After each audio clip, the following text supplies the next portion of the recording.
এই তো খুব খারাপ লাগছে। থইবি আমাদের কাছে খুব প্রিয় ছিল, স্নেহের ছিল।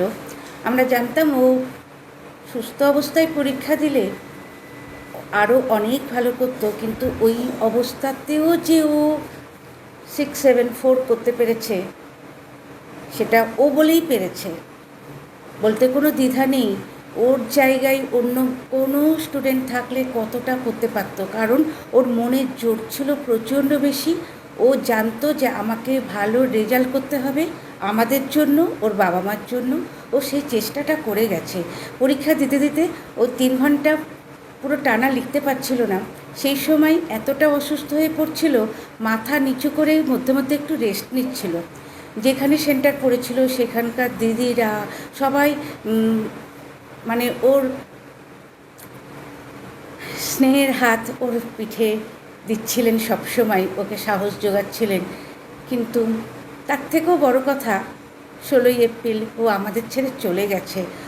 আর 674ই হোক আর যাই হোক, আমাদের কাছে এটা এখন মানে খুব ভার মনে হচ্ছে যে তার থেকেও আরেকটু যদি কম পেত, ও যদি একটু রেস্ট নিত, হয়তো বা পরীক্ষাটা এবছর যদি না দিত, তাহলে হয়তো সুস্থ থাকতো, আমাদের মধ্যে থাকতো।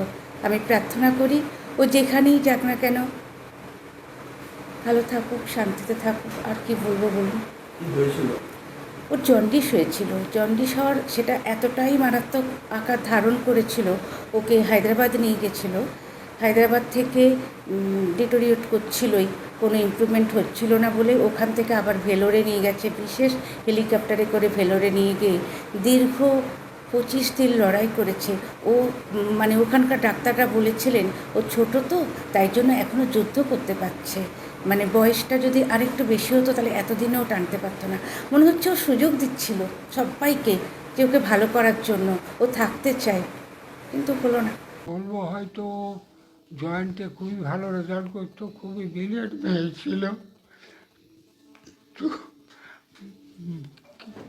ওইটা যথেষ্ট জোরে জোরে পরীক্ষা দিয়েছে। তারপরে ডাক্তাররা এইখানে অপশন দিয়েছিল যে একটা কলকাতার ওই কি সোনারপুর না কি হসপিটাল হয়েছে, তো হয় ওখানে কনসাল্ট করে নে, আর না হলে হায়দ্রাবাদ পুরোনোটাতে যা। ডাক্তার যে ওরা সঙ্গে সঙ্গে ইনসেন্টিভ কেয়ারে নিয়ে নিয়েছিল। ছজন ডাক্তার মেডিকেল টিম গঠন করে ট্রিটমেন্টটা চালাতে ওরা বললো গুড সিমটম পেয়েছি, যে কোনো সময় আমরা অপারেশন করতে পারি, আর আপনার লিভারের জন্য ভাবতে হবে না, আমাদের তামিলনাড়ু থেকে আমরা নিয়ে নেব। পড়াশোনাতে কেমন ছিল? পড়াশোনা তো খুবই ভালো ছিল। পড়াশোনাতে 4টে স্কলারশিপ পেয়েছে।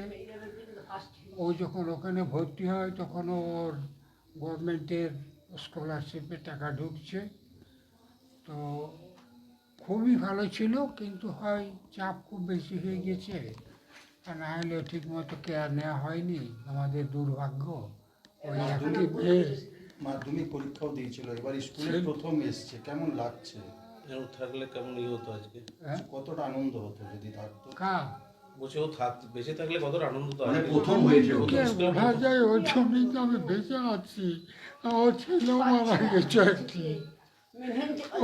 ওর যে ছোটো ছেলে ছিল সেও ক্যান্সারে ভেলোর মারা যায়, তারপরে তাকে বাঁচাতে পারিনি। এখন আমি নিঃস্ব। আপনার নাম? আমার নাম বাসন্তী দাস মুখার্জি।